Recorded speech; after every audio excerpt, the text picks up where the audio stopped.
कोण कोणी काय सांगितलं माझं नाव उगाच पुढे करतास काय मी त्या काय सांगितले मी घरात चल म्हणले जगा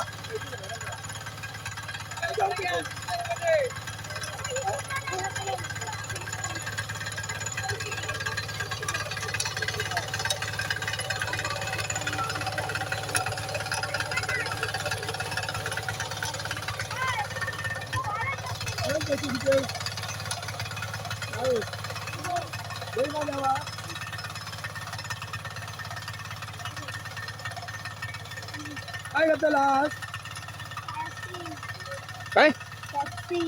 आता खाला बॅप्सी 10 रुपयावाली कुल्फी होई आवं त्या दादा कसली कुल्फी 10 रुपये केशाकडे बुजाला तुला राधी तू त्या केशाकडे सांगा दावा त्यांना कसं दिला माझे पैसे देऊ नको त्या तेवढं पाहिजे माझे 300 रुपये रांडेच्याकडे गांडच माझे मोठी मोठी आणतात मोठी मोठी 10 रुपयाला कुल्फी हो आपण आईस्क्रीम वाल्याच्या दुकानात कुल्फी भरून घेतो ना